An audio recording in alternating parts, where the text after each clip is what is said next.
Okay, now I think I'm live. I think I was just talking to myself. Hi! It's Joanna here from Kickass WiTCH, putting the K in magic, and this is a totally random, fun collage party for no reason other than just to have fun. So I'm going to sit here for a minute and see who hops on with me, if anybody. Zo Manik, are you there? Zo is my kind of co-host today, and a few of you have RSVP'd, but Google Hangouts is so trippy and hard to get a handle on, so I'll give you a second to figure it out, because it took me a second to figure it out.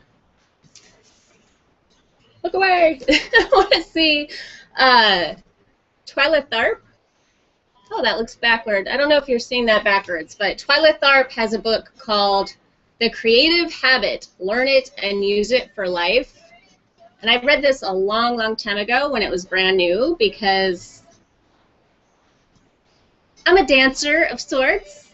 I was a dancer when I was young, and I feel like once you're a dancer, you're always a dancer, and she is a choreographer, a really famous choreographer. And I was really excited when this book came out, and I rarely buy books like this in hard cover. I always wait till they come out in paperback, but this was an exception. I make an exception sometimes if I'm really, really excited. And I thought there might be a cool quote in here to kick things off, but I did not plan ahead because this is just for fun. This has nothing to do with business or anything like that. It's just for fun. But she talks a lot in this book about rituals and nurturing creativity, and I am a creativity junkie, so this book really spoke to me. And she actually takes her creativity really seriously. It's like a daily discipline for her, and she shows up every day, and that's the main takeaway I got from this book.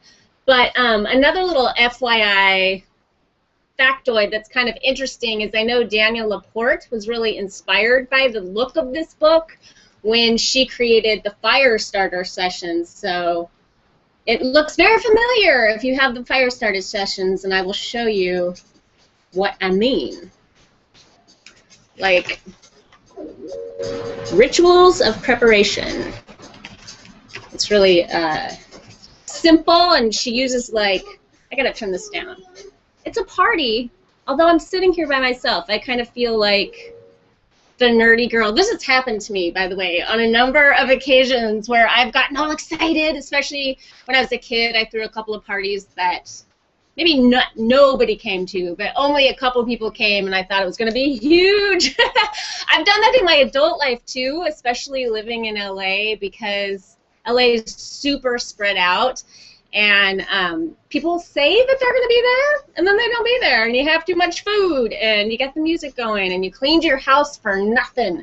So I don't know if that's going to happen today, but we shall see. And I don't want to leave you looking at my forehead. It's a big, big forehead. So I will just set this aside for now. Zo, who is, oh, 2 viewers. I wonder if I can see who you are.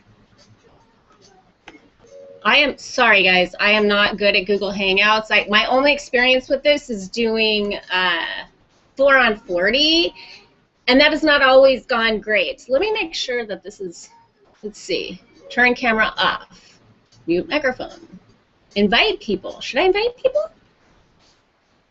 I don't know. I'm going to see if I can see what viewers are on right now. I am here and ready to go. What do I do, River? River. Hey, River. You sent me this. I put this here just for you because I thought you might be here today. Let me see if I can invite you. Send an invite, River. Oh, you have 2 accounts, River, so I'm going to send it to both. And then I'm going to send one to Zo. And Ray. Who else? Who else is there? Lacey. Lacey, are we friends here? Lacey, I will send you an invite. Let's start there. I will send invites to you guys. Let's see what happens. If you get the invite, like check your email box probably and see if that can get you on. Who else? Phoebe. L-R-E-M. I wonder if I know who that is. Oops, I just got rid of myself. Okay, let's invite Phoebe. And I don't think Ray is coming on camera. Maybe she is. I'll be excited if she does. Okay, there's Phoebe. What was that person's name?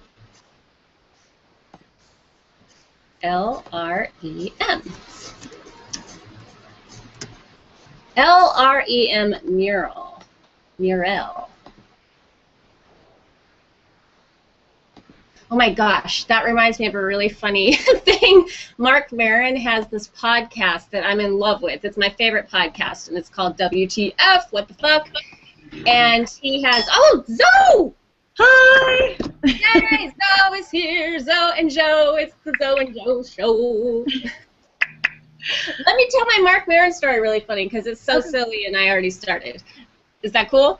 Yes. I'm going to mute my mic. I have my music on, so it keeps my dogs mellow. I did too. Let me shut mine off. I have this WiTCH playlist that I love that I sent to some friends one year, and I still listen to it all the time. But I will shut mine off because it's actually, I can't keep my train of thought going very well. Anyway, Mark Maron, he had Vince Vaughn on his show, and Vince Vaughn was talking about how he and Jon Favreau back in the day, they're like struggling actors in Hollywood. And Jon Favreau, he was a really big guy, and he got called in on this audition to read for the part of Fat Ass. And I actually think it was for Shawshank Redemption.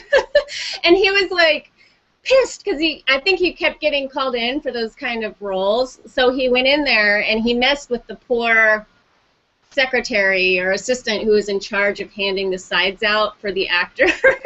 And he's like, I'm here to read for Fatas. And the assistant's looking at him like, oh no, like what is going on here? And she's like, we don't have a character by that name. He's like, no, I'm here. My agent told me it's to read for Fatas. Can I get the sides for Fatas? And she's like, you mean Fat Ass?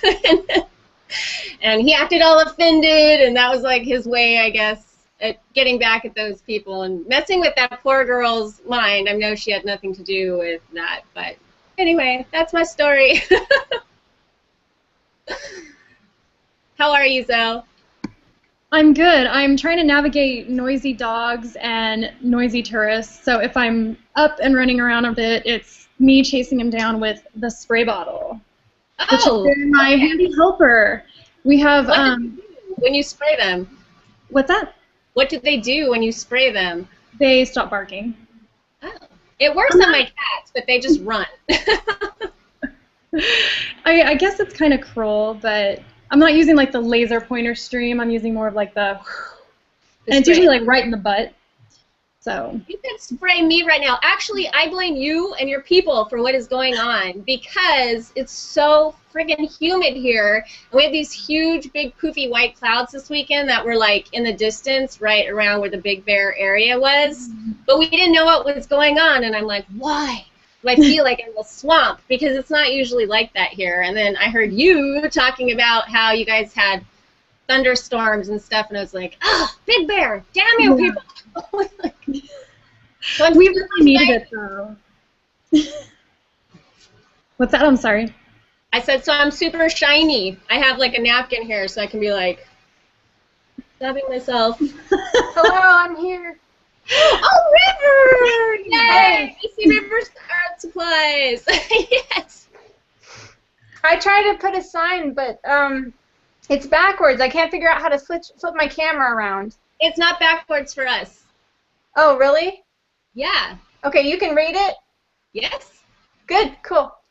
Wow, you have the perfect little setup there. Thank you.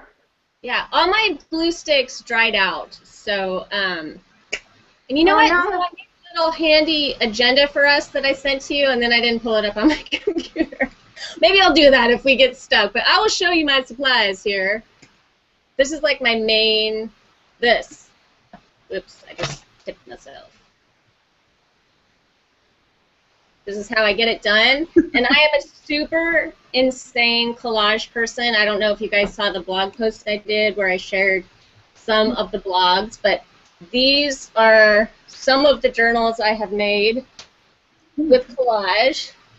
This is the one in progress, and it's a goddess journal because I'm not a big goddess person, and I've been trying for a couple of years to get with that because all my friends are, and you know, it's hard to be like, I'm a witch, but I don't really get with the goddess. So I've been working with Athena a lot, and I have a couple, hold on, I've got scraps in here.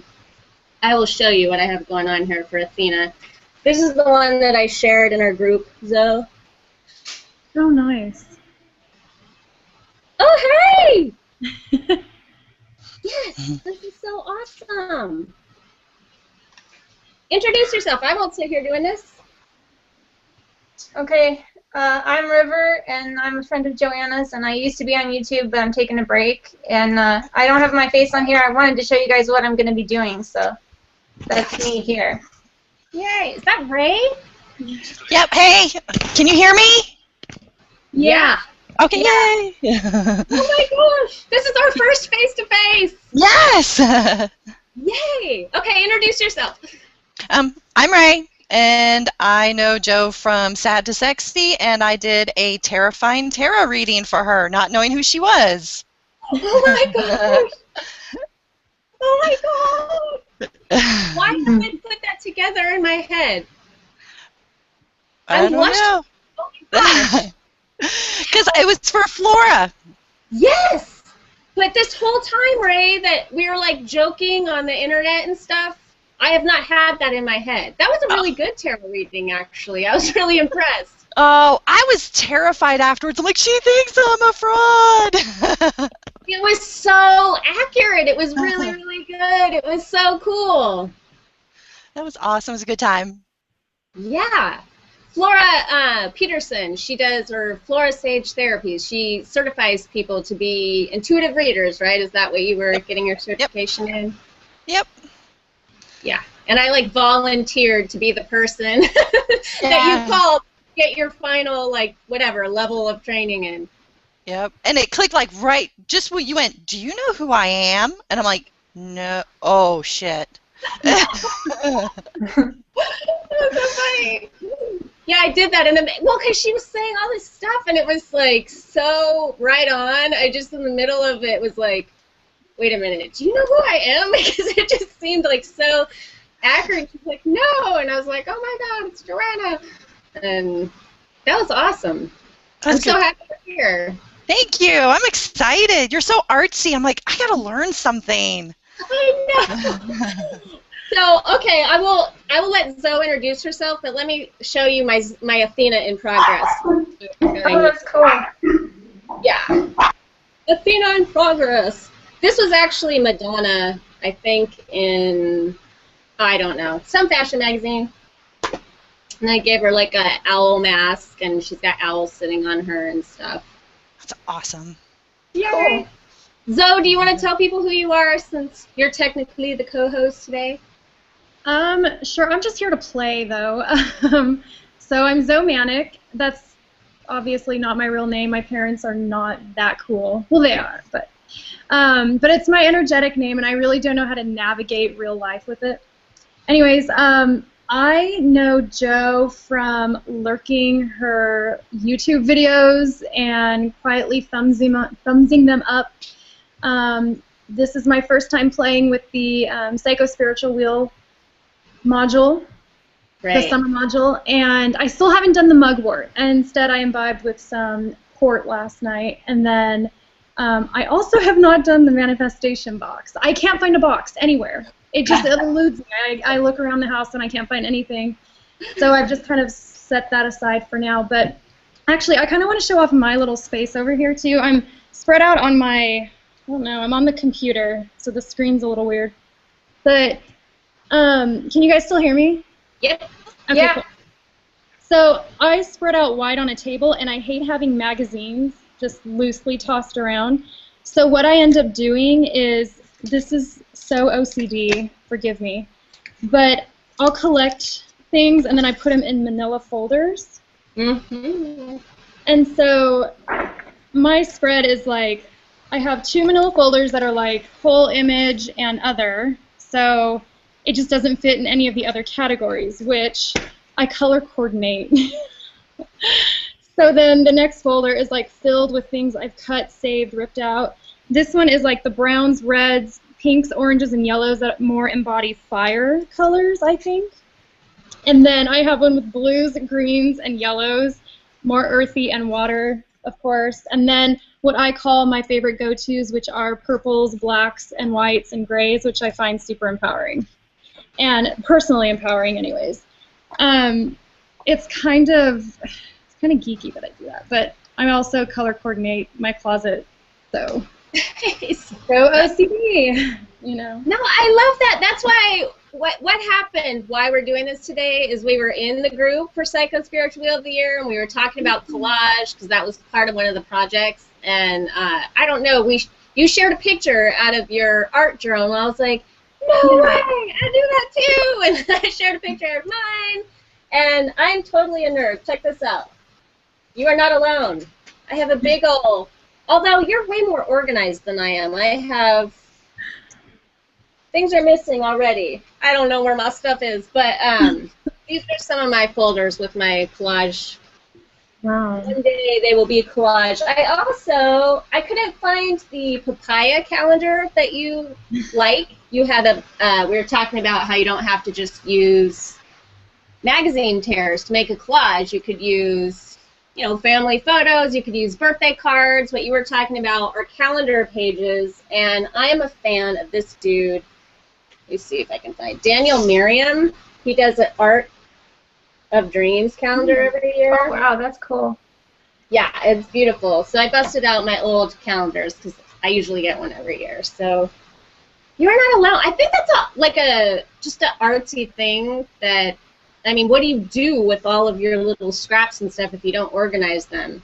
And I'm so not organized. I'm like chaotically organized. You're much better at it than I am. Well, I'm trying to like clean up around here, and we have all this stuff like set in storage and too many books and then too many magazines because people are like, oh, you guys probably want magazines. My stepdaughter's an artist also, and she would just have buckets and buckets of, not buckets, those Rubbermaid things filled with magazines. So any that were left behind for me to play with, I just had to rip out. And I also wanted to share the inside of my dream journal. I thought was kind of particularly fun. No. So I have this thing about notebooks. I do not write on the first page. It's almost like my little, I don't know, it's almost like a diary lock. Like subconsciously it's a diary lock for me. So every one of my notebooks, that first page is always empty. And it kind of pissed me off in this particular case. I thought this is a dream journal. It should be kind of evocative and whatever. So I tossed in some randomness there, but Oh, neat. Is that the one that the collage that you shared is in? Do you want to show that blue? Ooh. And then the inside. Oh, that's cool. And then the back cover inside. Nice. Oops. And then this one. It's kind of ripping a little bit. Very cool. Ray, are you a collage virgin, or do you have stuff you want to show us? Actually, I do. Hang on one second. I'll be right back. Okay, I just sent an invite to Rochelle, and she's really the only one that's going to know what this is about, but I am lighting our candle, Rochelle. There's still a whole bunch left in it, so every time I talk to her on the phone, I light this candle. So I'm going to light, I like to light candles before I do any kind of art project or anything like that, so I'm going to put that over there. And you won't be able to smell it because this isn't smell-o-vision, but it's like this hazelnut coffee-flavored candle. And sorry. I have my salt lamp going. Oh, sweet. I love salt lamps. Negative ions. Okay, Ray. So This is, I get the Leonie Dawson calendar every year, and one of the projects is to make a collage with, you know, everything that you want to achieve for the year. So I just did a bunch of crap. Oh, pretty. So this is Thrive, and then I've got, you know, like a tattoo that I'm getting, and going to Ireland, and my book, the second book, and just my family, and just some fun little things. But I saw you posted a something like a journal entry that you had. I'm like, I have to do that. Yeah, it's such a good, interesting way to. I actually busted out my book of shadows because whatever I make today, I'm going to put in there because my book of shadows has sleeves like this, so I can just make it on a piece of paper, and I don't have to open the book or whatever. But it's such a cool way to explore your subconscious, or even do a kind of divination thing where you just flip through and grab images that strike your fancy, kind of, and then you put them all together in a way that feels right. And then later on, you look at it and try to decipher what the messages are for you. So besides using them for manifestation and things like that, I just like to do it, you know, I don't know, witchy divination style. Cool. Nice. Awesome. Is that tissue paper that you have, those really bright blocks of color? Yeah, yep. I just glued them on there and then wet them, let that dry, and then I put the other little pictures over top of it. Oh, that's so creative. I like that. Yeah. So I Do you keep know it what's sitting crazy? in my bedroom. I just realized, Ray, when you said that, every single one of us is a writer. Zoe is a poet, and she just published a book. Ray, you just were part of it's like a collaborative book. Mm-hmm. Yep. I don't Yep. know what. Yeah. And then I know both River and I have been like working on our epic novel series forever. So we all have that in common. That's Awesome. We're really writers. That's cool. Yeah. What's your next book, Ray? It's The Awakened 2, and I'm actually continuing the story of my first character, whose name is Litha Mabon, and only my witchy friends would get that. But it's continuing. She's a bad guy. She's a really bad guy, and it was so fun to write a bad guy. So that's already at the publisher. I've got a third one that we're doing, and then we have a modern version that I'm working on, and I'm gonna flip it up and write a male, which I've never done, so it should be interesting. Oh, cool. That's awesome. And so you want to tell us about because you just published this weekend, like this just happened. Yes, I went the self-publication route through CreateSpace, and it's a book of poems and ink drawings. I used calligraphy ink. I always want to say Indian ink, but I used calligraphy ink in it. And it's basically, it's really ekphrastic in nature and is responding to the major arcana, but there's actually 23 poems and then 21 drawings in it. So. Okay. They correspond to the major arcana. Huh, I'm sorry? They correspond to the major arcana. Yeah, yeah. Very cool. Very witchy. I know, I mean, I called this Crafty Witch because I like to call everything Crafty Witch. I just like to put witch on the end of everything because it makes it more fun for me. But this is this is for everybody. Everybody can do this. And I didn't pick a theme for today. So did any of you have in mind, I'm going to look and make sure no one's trying to get on, but do you know what you're going to create today? Does anybody have a theme they're working with? I do, kind of. Wait, are you talking about a theme or creation of... For the collage. Oh, okay. Yeah, so since I apparently suck at making manifestation boxes because I cannot simply manifest a box, my friend Lois she's no longer online, so I don't speak to her as much because our schedules are always off. So I'm going to make her a journal. She's an amazing artist and has been sketching a lot more recently. So I have these like, I saved cardboard flat packaging things. And I have two And then I have a bunch of this really great 100% cotton, like leftover thesis paper. So I will create a journal for her. Oh, And yeah, I started like, while I was waiting to get on the Hangout and struggling, I started selecting some stuff. I might have to throw in a Kit Harington. Oh, yeah. Yeah, he's nice. who here does not love Jon Snow? Because you're immediately kicked off the Hangout, so think about your answer first. River, have you been watching Game of Thrones? I feel like you don't have cable. Is that true? I do not have cable. I use Netflix for a lot of things, and as far as I know, I haven't seen it on Netflix, so I actually don't know much about it. Sorry. You will love it. Like, if you ever asked for that for Christmas or your birthday, like the DVD.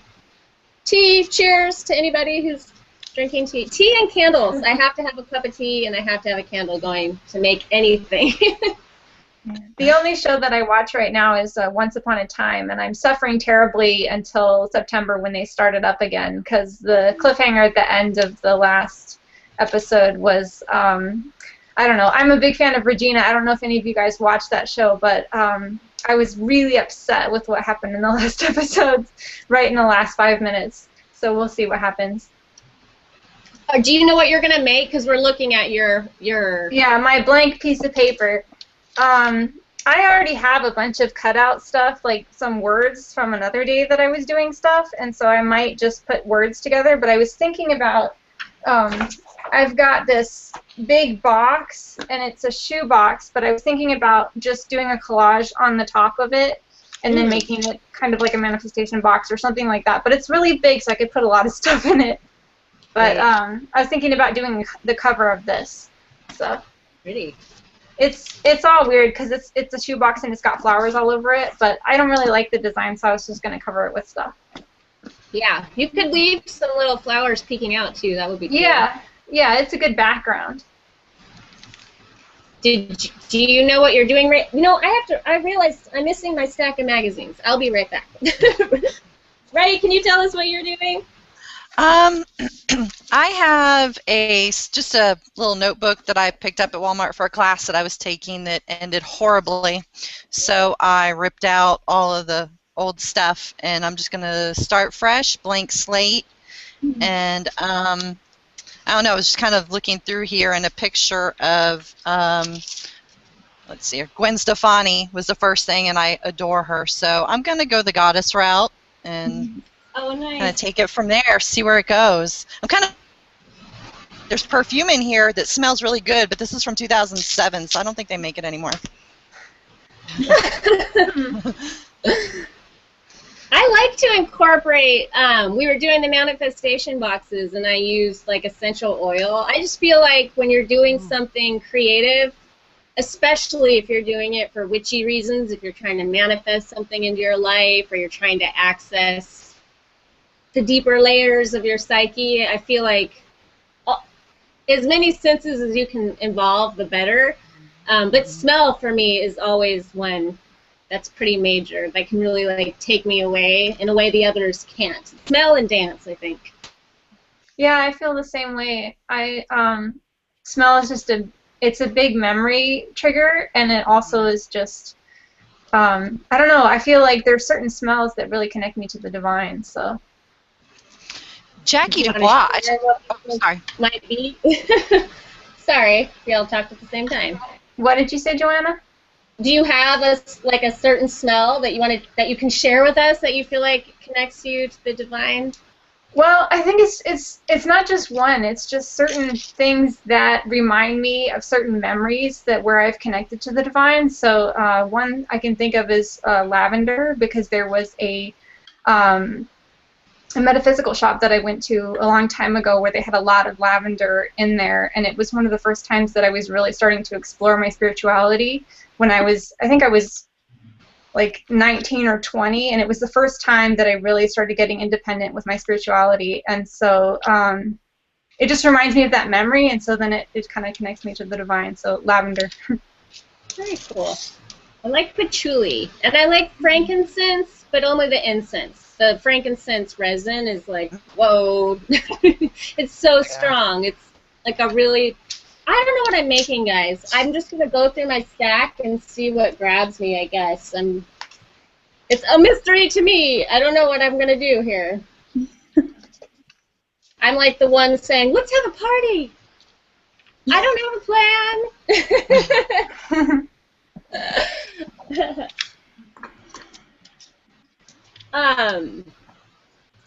I studied method acting and scent. Usually, most people respond most strongly to scent, but there's something in method acting called sense memory, and you work with your sense of smell. It could be any number of senses that you incorporate into your work, but actors sometimes will work with the smell to try to bring back a memory. So if they're going to do a really sad scene, for example, they will reach back into their past, something sad that happened, and then work with the smell. Like maybe something sad happened in Grandma's kitchen when she was making chocolate chip cookies, so they'll like work with that smell until it becomes a trigger for the emotion, so they don't, while they're acting, they don't have to sit there playing out the whole scenario in their head. They can just call up the emotion by conjuring up the smell. And at first you work with the actual smell, but in working with sense memory over time, you're able to call it up even without the chocolate chip cookies being there. It's super cool, and that's one of the things that when I got into magic, I was like, hey, you know, it felt very familiar because I had already done a lot of that work, and I feel like sense memory is something definitely worth exploring if anybody's interested in creating triggers for themselves, like magical triggers and things like that. That's really fascinating. Yeah, it's neat. Oh, we got some Marilyn going on here. Oh, cool. She's so cool. I found this. This was crazy. It's got the moon. Oh, that's awesome. You're doing a goddess thing, too. Yeah. Too bad we're not all together in person. We could, like, swap images and stuff. Yeah.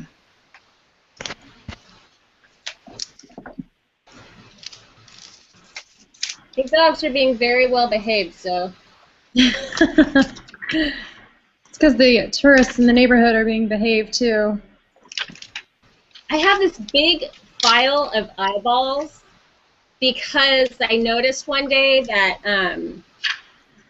you know, the beauty ads, the eyeballs are always like extreme, and they Photoshop them a little bit bigger than they should be, and they wear the fake eyelashes. And I noticed they look like butterflies one day, so I started cutting out or just tearing out eyeballs every time I saw 2 eyeballs in like a beauty ad. And now I have this massive, it's not even a file anymore, it's a box of them because I've been doing it for years, and I keep thinking, oh, I'm going to do this series of collage where I make butterflies with the eyeballs and the eyebrows for the little antennas and like cut and paste them all together, but it never happens. I don't know what's up. It's like one of those art projects that might never be, that is just sort of like waiting for me to get around to it sometime. Hmm. Maybe I'll do some of that today, just because I talked about it and I don't know what else to do. Like these, look at these. These are so groovy. See her eyes? Oh, yeah. That's it. I'm making butterflies.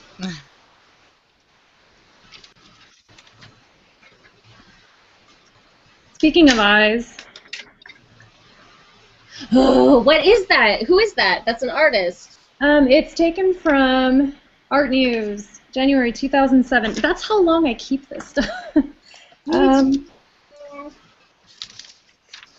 actually doesn't say who it is. My stepdad was a fireman, and they would get called in.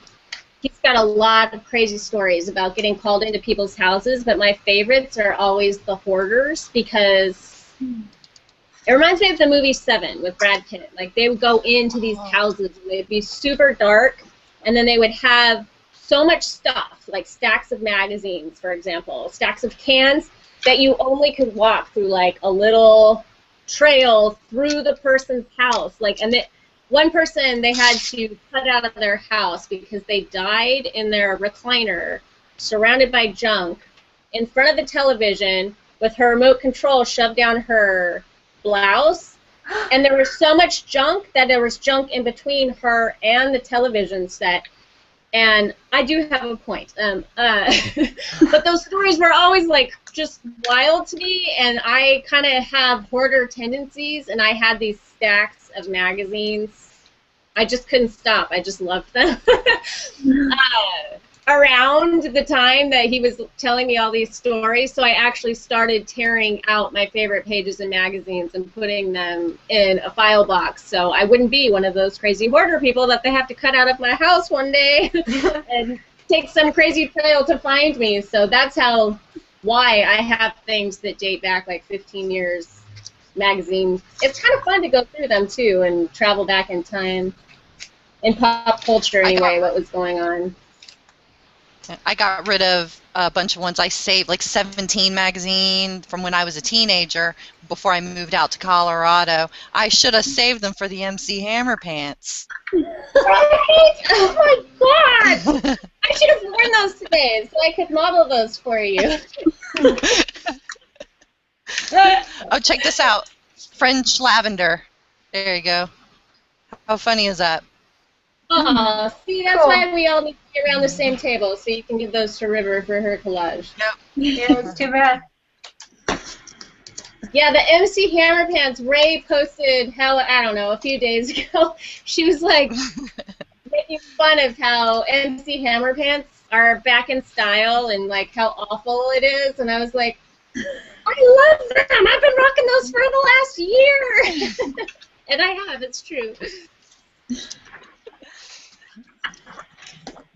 That's how you stay young, Ray, in your mind. Everybody else thinks you're the crazy 40-year-old lady in the grocery store in hammer pants. Supposedly you're not supposed to wear things when they come back around, like the second time if you wore them the first time.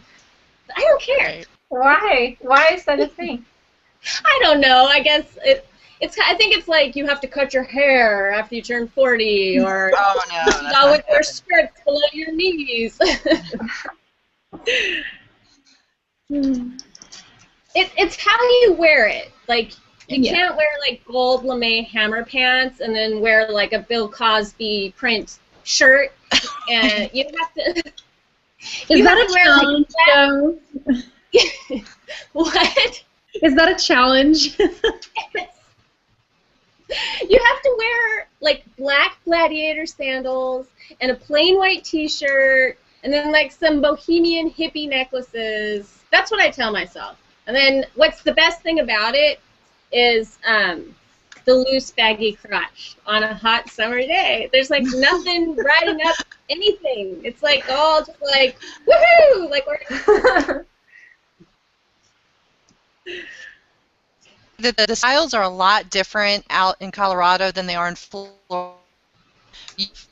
We worked a little harder, I guess. I don't know. The hair was done. The makeup was always done, you know. And out here, that's not the case. Everybody's a lot more natural, which is great. I don't fit in, but yeah, it's interesting. A lot, you know, when I go into work, the young kids, they see me and they're like, huh, like, yeah, this happened. Did you cut out? Did you say Florida? Yeah. That is so funny because it's so hot and humid there. I would think it would not be a place to where, like, you know, to spend a lot of time on your hair and your makeup. Like, it would all just, like, melt off. Oh, they do. It's all straight. Everybody flat irons their hair, and everybody kind of has the same style, I would say. Again, it was kind of weird being a teenager. Humidity, is it like the challenge of it or something? Is that what makes it so appealing? I think everybody wants to look like they're from the Jersey Shore for some reason. That was like really big. And they wanted to be like Paris Hilton for a while. I don't understand it, but. I think the trick to LA is everybody cares. But because everybody cares, and because we all come here because we care so much about Hollywood and rock and roll and fashion, we have to pretend like we don't care. Like we just randomly rolled into town like a tumbleweed, and you know, so people will have like really dirty, greasy hair, and you know, like not very much makeup. They'll have an outfit that they may have paid a lot of money for, but it totally looks like they picked it up, you know, at the 5 and dime and maybe ripped some holes in it and stuff. So the secret here is to care but look like you don't care. It's kind of the way it goes.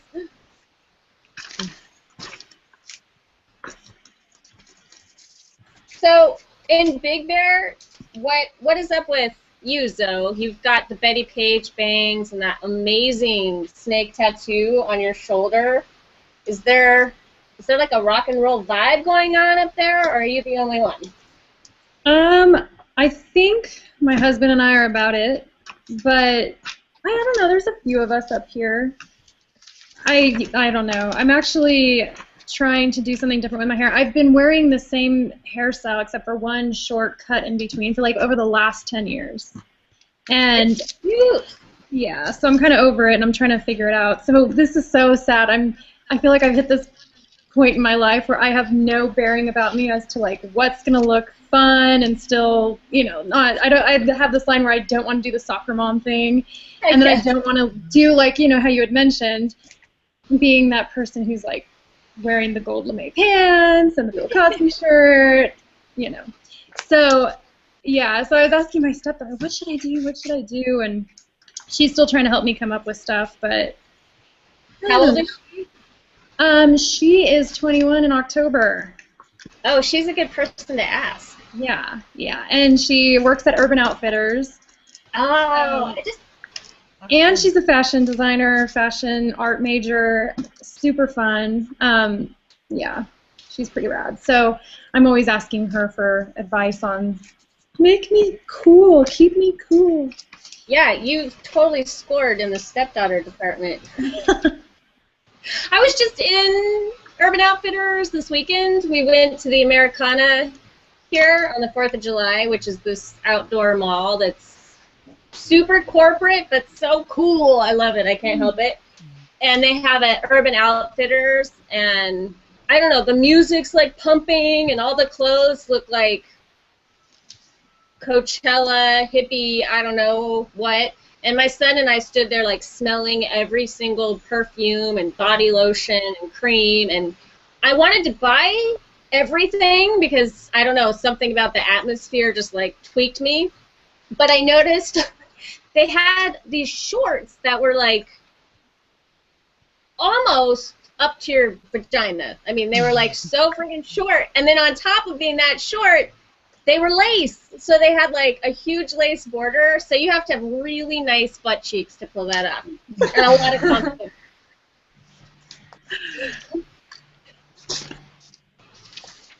Yeah, they push it there in terms of short. That's how they start separating us out from the teenagers. It's the butt cheeks. It starts with the butt cheeks. Can you show your sock? I don't know. How hard are you willing to work to be able to do that at a certain age? What's up? Here's some hammer pants. Hold on. You gotta hold them still. Oop. Oh yeah, those look like mine. Those have a little more white in them, but mine are black with white bleach marks. Ray, did you see the hammer pants? I did. Yeah, but I'm like, you're probably a lot taller than me. So I'm only like 5'6", so I don't know. Can't do it. I am really skinny, and I wear super high heels in public. At home, I'm just always barefoot. So people think I'm tall, but I'm not. It's a lie. It's an illusion. I'm a top and jeans person. That's if I could live in that and bare feet forever, that's how I would stay. Well, the bandana's cute. Oh, thanks. I cut bangs. I'm not happy with them. Aww. Oh, that's too bad. I've been thinking about that, and I'm scared. I'm scared. And they'll grow In my mind, fast, so you know, I'm twist gonna them. look like Zoe, but I think I'm gonna look like Zoe if I cut bangs. But like, I'm worried that the reality is not gonna live up to the picture in my mind. That's exactly what happened to me. I thought I was going to be super adorable, but I look like a kid that just hacked them because I hacked them. And they probably do look super adorable. Did you just go straight across, or where did they hit? No, first I did the angle cut. I went on YouTube and watched this adorable girl cut her own hair, so I'm like, I can do that. But it was too long, so then I started going across. So now they're about right here, right there. But still, they get fluffy because my hair's wavy, so Mine is it's too. upsetting. It's the only thing I flat iron on my hair now. Unless I absolutely have to flat iron the rest of my hair, I'll still flat iron my bangs. And then chopping into them helps.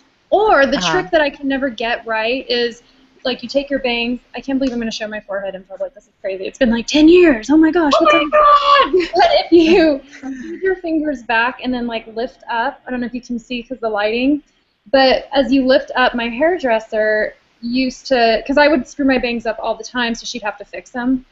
But yeah, so you feed your fingers through, lift up, and then the longest points you just kind of cut, and what that does is it creates a softer, it kind of lessens the harshness of that edge. So you can either chop into it or do that. And sometimes I'll purposely cut my bangs so they're a little uneven just because the salon perfect hair never works for me. I end up looking like an Anchor woman, so.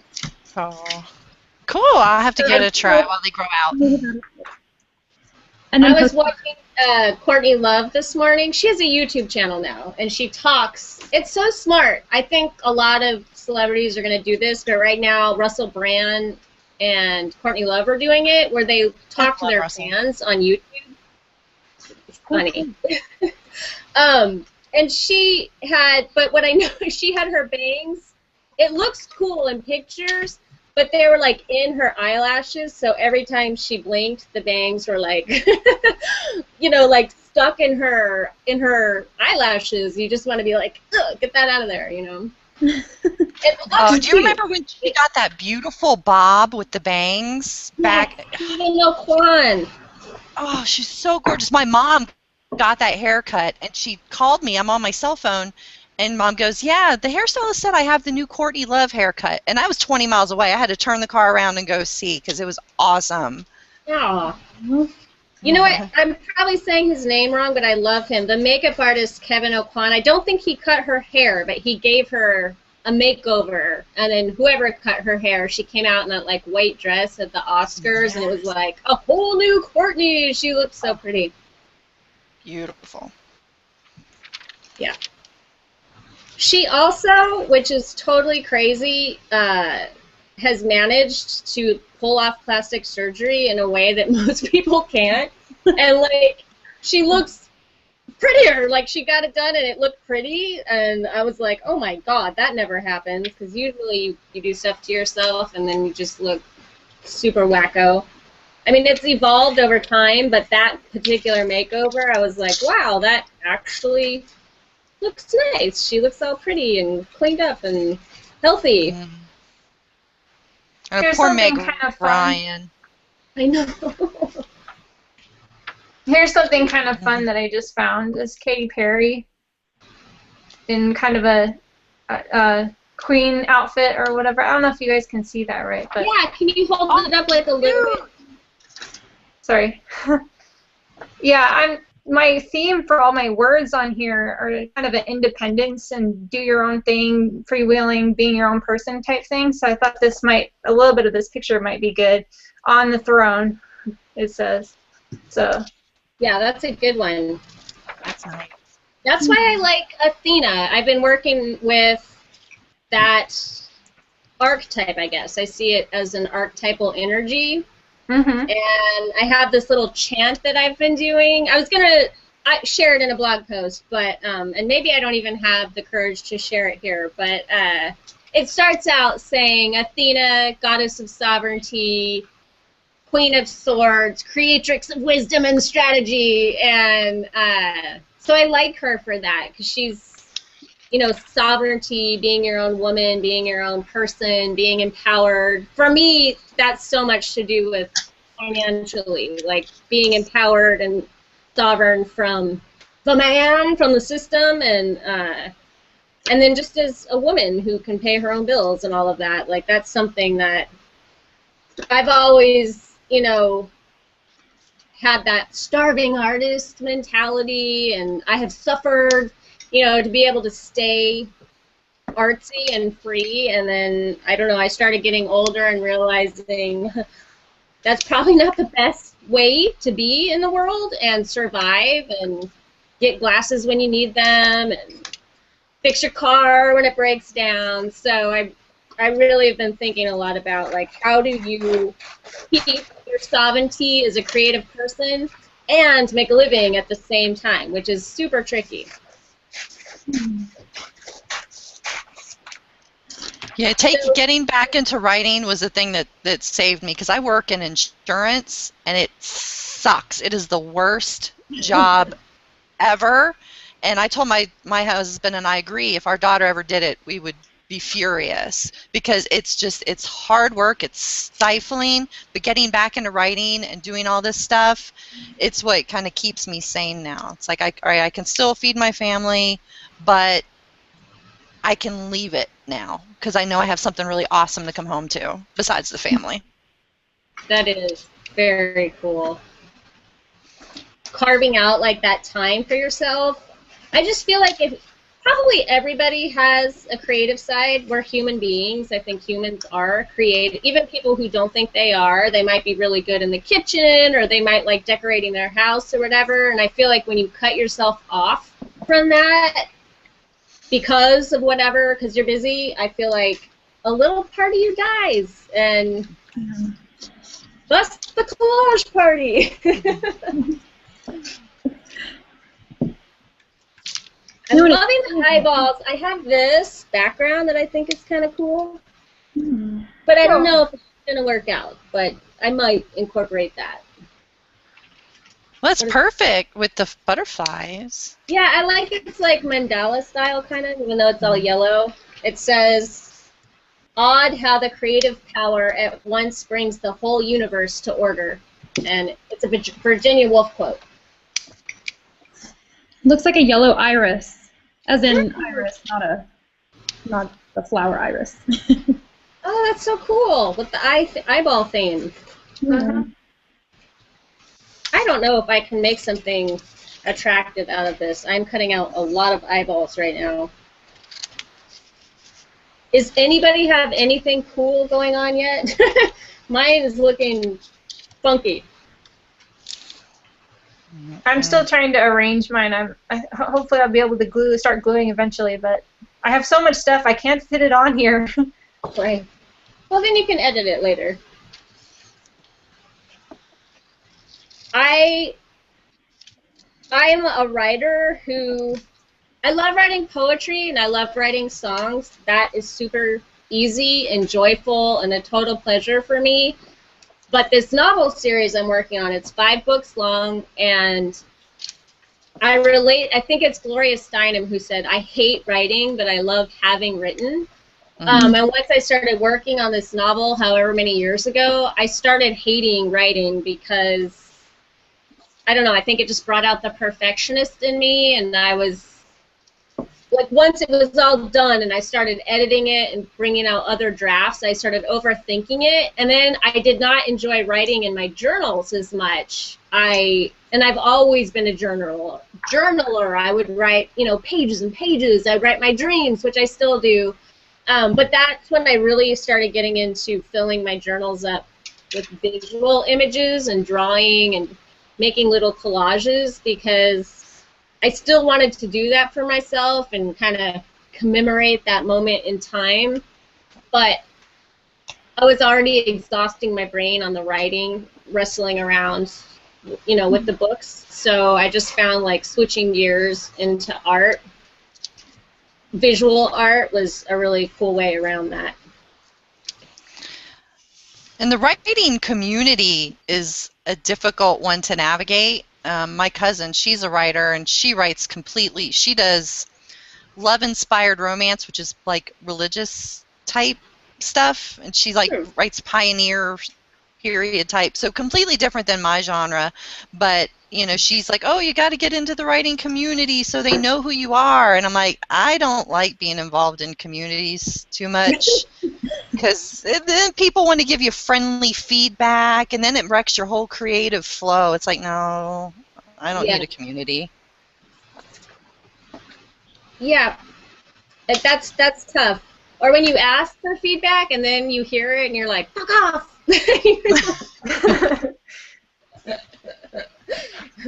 And my thing is, I hate getting, when I ask for feedback and I get, oh, that's really nice.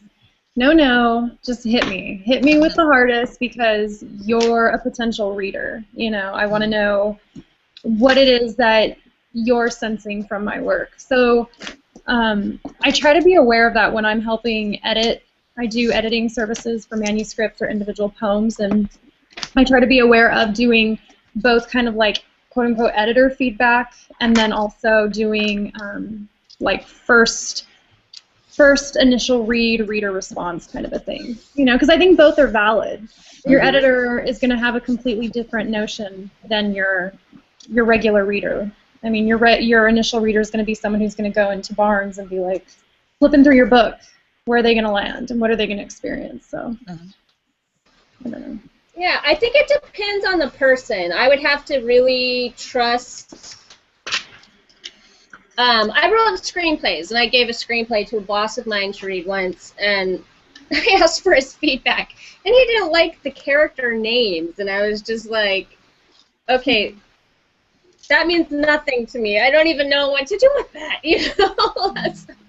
Because I wanted to know, what I really want to know is, where are you bored? Where are you confused? Those are the two things I think that I'm most interested in. Are you bored? Are you confused? And where? Those or are if good you're questions to ask. Like so far ahead of what's going to happen, what's the point in reading on?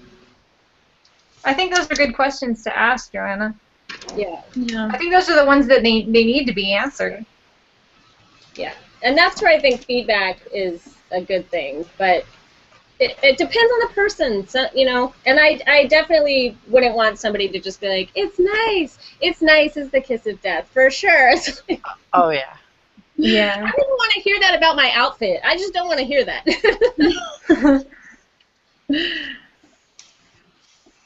And I learned that your friends are probably not going to read it unless they're like really into that genre. You know, my best friends, they all have it. None of them have read it. And I'm just like, oh, okay. It's fantasy? Yes. That's really and it's popular. Yeah, and it's a male-dominated genre.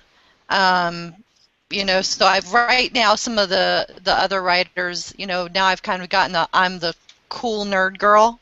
So that's okay. That's a good thing. I'm like, all right, whatever sells, whatever. Right. What kind of fantasy is it? What kind of fantasy is it? It takes place, my friend Hal, him and I work together, so I got very lucky, right place, right time. He created a world called Grimmaton, and when the moons come together, when you're 19, you may or may not get a certain power. And he gives us all these parameters, you know, these powers can only be X, Y, or Z, and here's a map of the landscape, and this is what the climate is like, and here's what the political climate is, go. And my girl, you know, she went through some really bad stuff, so now she's evil. And instead of just letting her, you know, come back to the light, I just keep kicking it up a notch. So the second one that Hal read, he messaged me, we were at work, and he's like, oh my God, she's such a bitch. That's what I was going for. Thank you. Thank you for writing that character. That makes me so happy. I get so tired of this, like, redeeming female who comes to terms with her submissive femininity. So, thank you. I can't wait. Yeah, my protagonist in my novel is she's a security officer in the military, so she's a strong woman. She's not your passive feminine. She has short hair. She doesn't like girly stuff. She never wears dresses. She's all about helping people and trying to be a good soldier, and representing the Empire and everything. So. That's awesome. I'm wondering how much of you is in both of those. Like, Ray, are you a bitch? Oh yeah. River? Oh yeah. River? I don't know. Yeah. I think my protagonist is very different from me in a lot of ways. Like we're both strong, we're both emotional, but I am very girly and I am very feminine, and she's not. So. I feel like when you write a character, it gives you permission to explore a part of yourself that is there, that doesn't always have permission to exist. You know, whether it's permission from you or permission from society. I feel like exploring the bitch, like in doing that, you do that for all of us. You do that for every woman that reads that book, and we all have an inner bitch, you know. All right. What I liked about writing her was, you know, because I take it so far, and you know, you guys, every mother, you know, we have that mama bear, you know, mentality. I mean, and sometimes you can't act on it. I let her act on whatever she's feeling at that time, you know, just to go to that far extreme, because sometimes that's, you know, you want to do that and you just can't. So that's something that I wanted to experience through her. So. That is cool. Yeah. Without going to jail. It was awesome. Yeah, there you go. My protagonist does not know who she is. She's like fine, and she's late in life. She's like 38 when she starts out on her journey, and and it's a long journey. It's 5 books, so she's like finding herself and her magic and all of that through the process. But that's just something. She's at that place because she had a baby when she was young, and I had a baby when I was young, and that really. If you're a wild person like I was back when I had my son, it really reins you in, you know, and you have to be responsible. So I exaggerated that for her, and now her son is gone and off to college, so she doesn't have to be accountable to anybody anymore. And it's just about like, okay, what do I do with this now? Who am I if I'm not a mom, you know? Which I know you guys know, but not everybody does. But my son has autism, and he is 20 and lives with me. So that's not something that I'm likely to get to explore in my life. So I get to do that through this character. Because he lives with me, and I take care of him. How's he liking his job? Oh, he's so cute. These kids, not just my son, all of the kids that are part of this program, they're so cute. I love them so much, and they love what they do. Like, don't even ask me, because I could just sit here and go on and on and on. But my son does, he delivers mail. He's worked at Old Navy and a variety of places, CVS and stuff, but his main thing is he works at the school district, and he delivers the mail to whatever, the people that work at the school district. But they're so excited. They all have autism in this program, and they do the jobs that they can do. And one girl, I was driving home after a football game, and I asked her what her dream job was, and she super, super excitedly, like with all the enthusiasm in the world, said, to be a checkout girl at JCPenney! And that was like the most exciting thing. And I was like, yes, that is how you should feel, like, about your job. And as a customer, when you're shopping at JCPenney, the person waiting on you should love their job that much, you know? Yeah. The sweetest people ever. I just love them to death. So cute.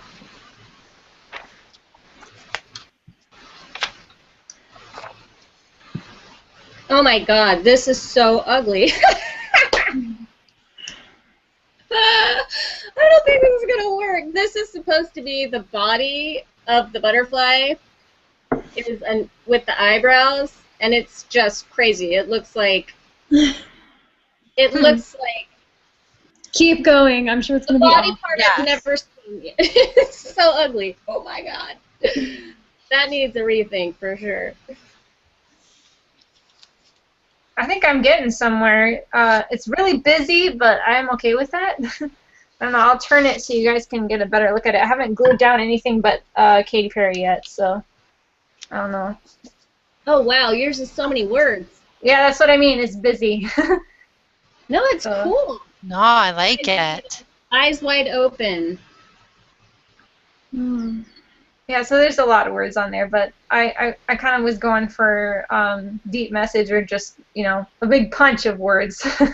Yeah. So. I like unleash your spirit. Unleash. Something about that feels very freeing. Yeah, I think I found a lot of good phrases this time. So. You did. I love eyes wide open. That's awesome. Mhm. I like that too. Yeah, there's a few words I was hoping to find that I didn't find, but I think I'm happy with a lot of the stuff that I found, so it's good. Or freeing the spirit. Freeing, it just sort of sounds like free. I don't know. The double in the eye. Yes. And liberty. Good.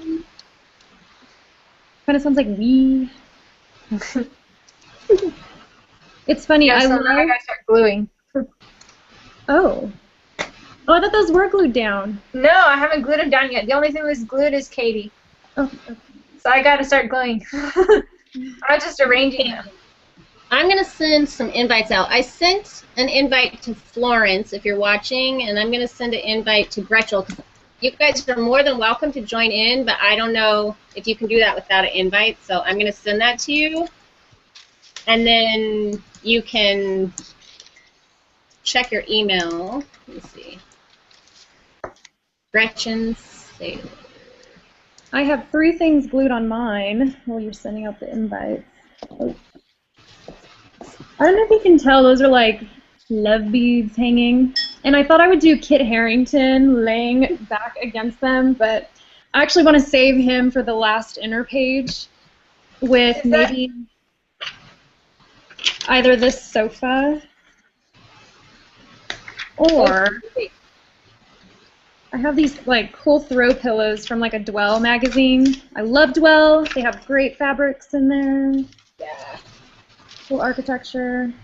Was that a lotus flower on your main one? Yeah. Oh, that's cool. And it was kind of cut in squares, so I had to like trim around the edges. I kind of cheat some of my images too, so. I like it. It's beautiful. Thanks.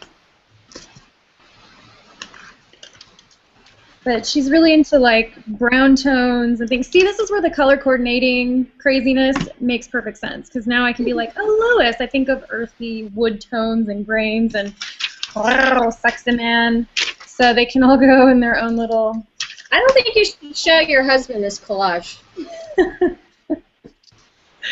He might be threatened. He'll just ask me to make him a Daenerys Targaryen one. Okay. I wonder if they're going to get together. I feel like it's going to come down to them pretty close toward the end. Like, I don't know. Those are the two that I'm feeling like might make it farther than some of the others, and I wonder if they'll have to like battle each other out or what's going to happen.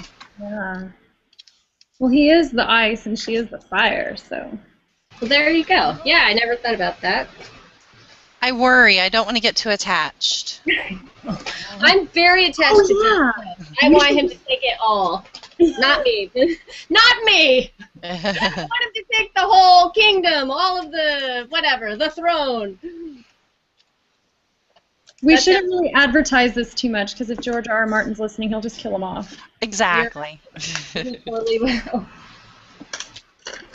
That's the thing, River, about Game of Thrones. Don't go online if you ever decide you want to watch it, because you don't want spoilers. The whole excitement of it is the writer is ruthless, and who he kills off like your favorite people. Wow. So everybody's in danger because he doesn't follow the Hollywood formula. It's not safe to watch it. You never know what's going to happen. And so it would be awful if somebody, posted spoilers online or something like that. They just killed off one of my favorite characters in Once Upon a Time this past season, and I was really sad. So I don't know if I'm so emotional with shows that I watch. I get really attached to characters, so I don't know how I could handle Game of Thrones very well. Yeah, it's intense. I scream and cover my face and yell at the TV. Sometimes I pause it because I'm like, okay, I just have to like digest what just happened here. Well, the mountain and the snake, I'm like, whoa, oh my God! I'm screaming like I'm watching a football game. Yes, exactly. I'm sure my neighbors think I'm completely nuts. Oh yeah. I occasionally talk to the TV But I when don't I want watch them my to know shows. that. So now I think I've like figured something out, and who knows if I actually have. I don't know.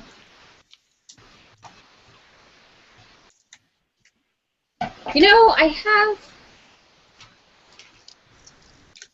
my Crafty books here. I have to share. Ray, were you asking me about Happy Voodoo Gree? Yes, I saw that. I read the reviews, so I got what you were saying about it, but the craft looked really neat on the cover. It's skinny. Here it is, so you can see it's not very big. And I think it got some negative reviews because people were upset that it's not really voodoo. Mm. What is it? I'm sorry. Happy Voodoo Gree. It's really a craft book, and it's really girly. I will show you my favorite craft if I can find it. It's put together just in a really pretty way, like kind of like almost like a coffee table book, even though it's thin. This I want to do. I can't see if I'm showing this to you guys. Do you see that? I can't tell what it is. Okay. Is that a rock? I can't see it myself. I can't see it either. Okay, you can see. Is it a painting? It's steps that she used chalk to paint like a design on her steps and then all around her front door. Oh, that's cool. See? That's There's cool. the chalk. There's the steps. It's really a crafty book, a craft project book. And then this one I busted out too because this one is witchy. Witchy Crafts, 60 enchanted projects for the creative witch. And it's like Ouija boards and poppets and... Oh, fun. Yeah, that's fun. Yeah, so fun. I have a big stack right here, but just because I didn't know how much dead time there would be, I was like, I'm going to pull a bunch of stuff out in case we have to talk about something. Holy cow, I'm hot. So hot.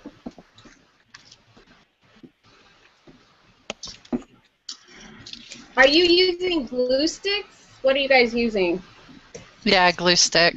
Glue stick. Glue stick for now, and then I'll Mod Podge the top so it stays intact. Mm.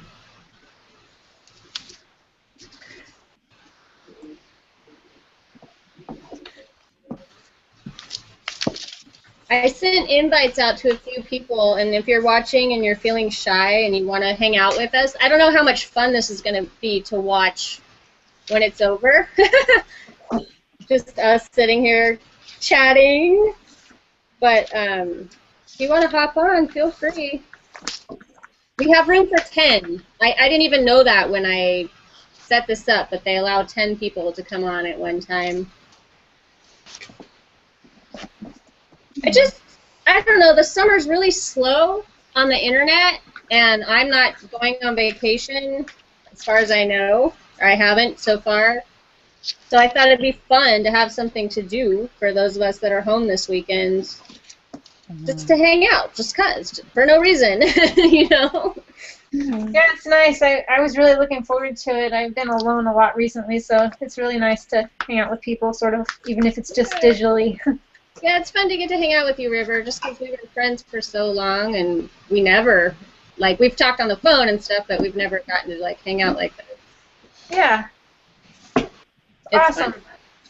Yeah. Also, kind of everything I do now is for my business, for Kickass Switch, and I was like, I want to do something that is just total dorkish. I just want to be a nerd with my friends and hang out and make stuff, you know. So it fulfills that need, I guess, for me.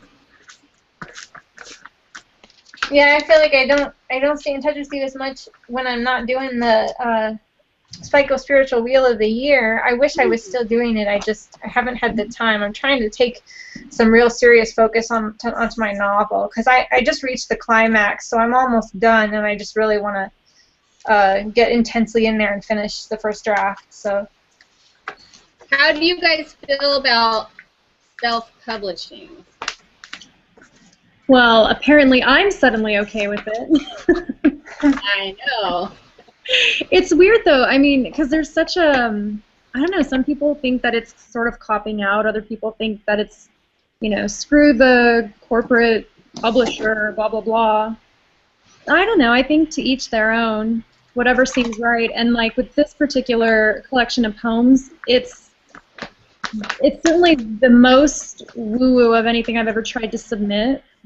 So it just made sense to be here. I'm just going to do it myself, and you know, it's up to you. Instead of so-and-so indie press is going to push this on everybody else. If that makes sense? I don't know. Yep. Yes, it does. It's not fair, you know, I guess, you know, life's not fair, whatever, but it's not fair that, you know, people who have real talent get turned down by publishers because, oh, you don't have a big enough media presence, or Yes. just a lot of these weird reasons, or you just get one snarky editor that just doesn't like it, and then, you know, it crushes you, and there's really great things that could be put out. So I love that, you know, people self-publish. I was just lucky in how, you know, mine fell, but my novel that I finished a couple years ago, once I finally lick my wounds from losing a contest with it and go back to it, I'll probably self-publish. Oh, cool. Yeah, I'm hoping to self-publish myself when I get mine done. I've been following Joanna Penn from the creativepenn.com. I don't know if I think Joanna, you told me about her originally. I interviewed her for Every Which Way. Yeah, she's awesome. I love all the information she gives out, but she talks about how you lose a lot of rights when you go the traditional publishing route, and so it just made me interested in the whole self-publishing thing. I feel like that's where the trend is happening in general, to the point where I kind of feel like I'm the sellout for wanting to get a traditional deal, because for me, like my friend Lenora Henson, she does the Wicked Garden series. And people love it. I mean, it's just fun to have like a little community around that book, and she's really talented. Her covers are amazing, and I see her doing it, and she's working her butt off. And whether you self-publish or you get a publisher, you're gonna have to do that if you want to sell books. Either way, you might even have to pay for your own tour if you want to go on a book tour, because publishers don't do that anymore. But having said all that, I have been online for over 10 years. I self-published my first little Xerox, like, girl zine thing right before my 30th birthday. I self-published a book called Will Work for Food. It's illustrations and poems, and everything I do is myself. So I want to go the corporate sellout. I want a publisher. I want a proper agent way. And I know that's really time-consuming, but I'm going to try. And I'm hoping to, like, take my internet friends with me on that journey if they care, if they want to go on it. And it could totally turn out to be hugely embarrassing and a big old bust. But I thought it would be interesting to share the experience and just see what happens. You know, you can always self-publish if it doesn't work out, and I'm sure I'll do that. But I'm going to give it a go and see what happens. I don't know. I just want to clarify that you are not a sellout for wanting to go that route. It's just a different path. There's no... I think you're selling out if you just end up settling for something other than what you want. So I think you should own it and not add that disclaimer. Yeah, I think there are real benefits to doing the traditional publishing route that you don't get when you self-publish. I know it would be really nice to walk into a Barnes & Noble and see my book on the shelf, and when I self-publish, I may really not be able to do that. So there are definitely perks. Actually, I know a way that you can.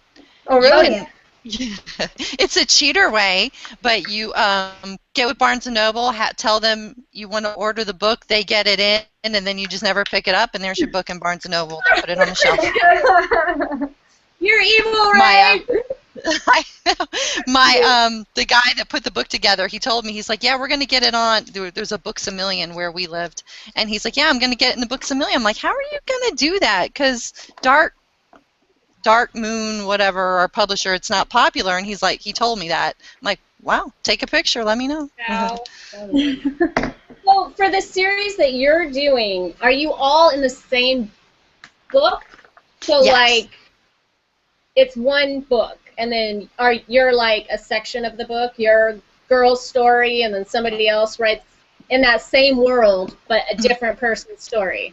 Yep, it's different perspectives. We've got one woman. There's, I think, of the 10, 4 women, and the one, her name's Tora, and she did a really great story where it's like a part of the region where the male-female roles were reversed, and where the women head up everything. The women make the decisions. The women are the badasses, and I'm like, that's awesome. So it's really nice to get that, get the different styles, and people seem to be liking it. And if you go to Amazon, my mother wrote an outstanding review about me. I read it and I'm like, oh my God, Mom, no! Just so you know, the best writer in the series is Ray. She did. She called it out. I'm like, oh my God. How cute. Do you feel like it created a cohesive world, since there are 10 different writers contributing sections? Do you feel like you get a sense of one world? You do, because Hal was very careful. Everything went through him first, and then it went to the publisher. So if something didn't make sense and didn't fit into the overall vision, he would send it back to the writers. I was lucky because I worked with him every day. I sat next to him. I could be like, hey, let me bounce this off of you. So yeah, he did a really good job with that. There's only like 2 that I haven't read, and that's just because the writers agitated me, so I'll get around to it. That is a brilliant idea, actually. Very smart. Tricky too. That guy has some ideas. Yeah, he worked for before he got stuck in insurance. He worked for Warner Brothers. He was an art dealer, and he also wrote a couple of the Dungeons and Dragons books and designed a couple games for that. And this book will end up being a role-playing game. I don't know to what end. I don't get any money from any of that because they bought my character, but it would be interesting because I picture her as a badass Merida from Brave. What's her name, your character? Litha. Litha. Yep, Litha Mabon. Wait a minute. Litha Mabon, right. How cool.